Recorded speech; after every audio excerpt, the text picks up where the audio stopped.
மன்னிக்கணும், ஒரு விஷயம் கேட்கலாமா? தாராளமா. எங்கிட்ட படிக்கிற மாணவர்கள்லாம் நான் சொல்றதா சரின்னு ஆட்டு கொடுத்தப்ப அப்படியே தலையாட்டிட்டு எனக்கு பிடிக்கவே பிடிக்காது. என்ன ஏதுன்னு சந்தேகங்களை கேட்கறது எனக்கு ரொம்ப பிடிக்கும். எத்தனை சந்தேகங்கள் வேணாலும் கேட்கலாம். ஆமா, இப்படி வந்து வேற ஒண்ணும் இல்ல, தாய்மை உணர்ச்சி புராணத்துல இருக்குதுன்னு சொன்னீங்கல்ல. ஆமா, அதுலதான் கொஞ்சம் சந்தேகம். என்ன சந்தேகம் கேளு. முருகன் கையில ஒரு வேலாயுதம் இருக்குதுல்ல? ஆமா. அந்த வேலாயுதத்துக்கு பேரு சக்திவேல், வீரவேல், ஞானவேல்னு பக்தர்கள் அவங்க மனோபாவத்துக்கு தகுந்த மாதிரி மாற்றி வச்சுட்டாங்க. அதெல்லாம் சரி, அந்த வேலாயுதத்தை முருகன் கையில கொடுத்தது பார்வதின்னு புராணம் சொல்லுது. பார்வதி முருகனுக்கு தாய் தானுங்களே? ஆமா. சகிப்பு தன்மையையும் பழிவாங்காத குணத்தையும் போதிக்க கூடியதல்லவா தாய்மை உணர்ச்சி? சொல்லு சொல்லு.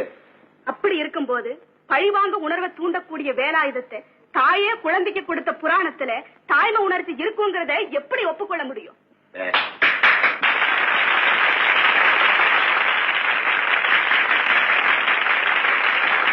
அழகான கேள்வி, அருமையான கேள்வி. இப்படித்தான் கேள்வி கேட்கணும். பதில் சொல்றமா கேள்வி. சந்திர மண்டலத்துக்கு மனிதன் அனுப்பக்கூடிய அளவுக்கு விஞ்ஞானம் வளர்ந்திருக்கிற இந்த காலத்துல சாதாரணமா பஞ்சம் லஞ்சம்னு சொன்னா உனக்கு எனக்கும் புரியுமில்ல. ஆனா அந்த உருவமில்லாத பஞ்சத்தையும் லஞ்சத்தையும் விளக்குறதுக்காக வேண்டி காட்டும், அதாவது பயங்கரமான கேலி சித்திரம் போட்டு காட்டுறாங்க. பயங்கரத்தை விளக்குறதுக்கு கேலி சித்திரம் போடுறான் இந்த காலத்துல.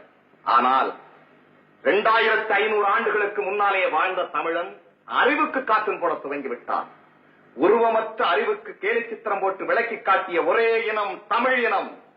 தமிழன் செய்த கற்பனையிலும் ஒரு திறமை இருக்கும், தெளிவு மிளிரும். எப்படி என்றால்,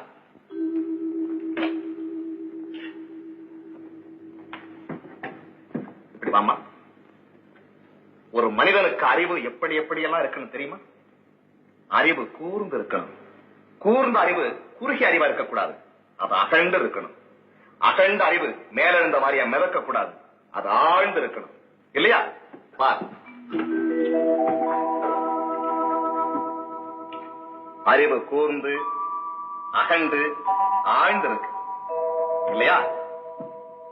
உருவமற்ற அறிவுக்கு தமிழன் போட்டு காட்டிய காற்றும் தான் வேல், அது ஆயுதம் அல்ல.